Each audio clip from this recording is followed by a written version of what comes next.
Happy new year.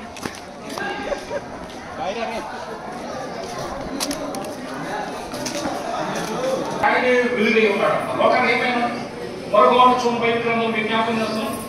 మరొక మాట అదే ఒక మాట చూద్దాం. యోహాను సువార్తలోనే 1వ అధ్యాయం 9వ వచనం. నిజమైన వెలుగు ఉండేది, అది లోకములోనికి వచ్చుచు. ఏ వెలుగు అంటే గురించి మీకు మాట జ్ఞాపకం చేస్తాను. బైబిల్లో చక్కగా మాట మీకు జ్ఞాపకం చేస్తాను. గలతీయులకు రాసిన పత్రిక, గలతీయులకు నివసించున్నామని తనతో ఒక స్వరము పలుకుట వినేది. కొంచెం అమ్మా నేను చాలా ఒక్క మాట చెప్పి ముగిస్తాను. కొంచెం ఒక మాట చెప్తాం. మన శరీర అధ్యాయంలో ఒక చక్కగా మాట చదువుకుందాం. నిజమైన వెలుగు ఒకటి, ఒక పరిశీలి.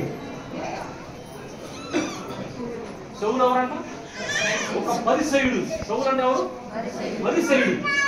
పరిసయుడు అంటే భావించుకుంటారంట ఈ పరిశీలి. ఈ పరిసయుడు అనే సౌలు నువ్వు ధనవంతుడు, యెరూషలేములో నువ్వు ధనవంతుడు.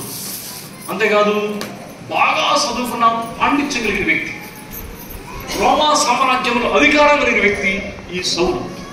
అంతేకాదు యూదా మతం అనే పిచ్చగలిగిన వ్యక్తి ఈ సౌలు.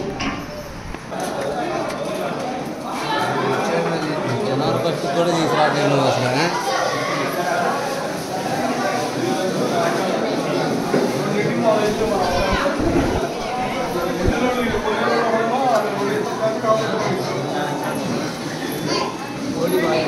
చాలా బాగుంది. ఓటి ఉంది పొంగల్ అదే కదా.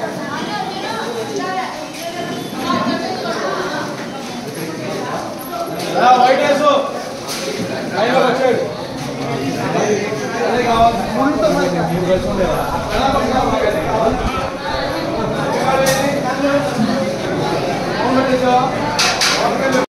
ఆ వెలుగు లోకానికి వచ్చి ప్రతి మనిషిని ఆ వెలుగు ఏం చేస్తుంది?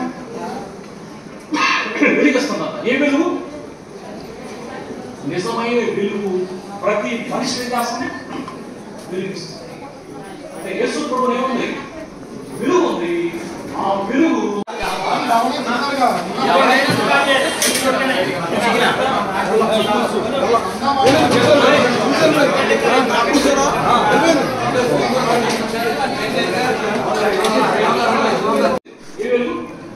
ఈ వెలుగు అనేక మంది ఏం చేస్తుంది? ఒకసారి చూడండి, దేవుని వాక్యంలో వాడిని జ్ఞాపకం అపోస్తుల కార్యం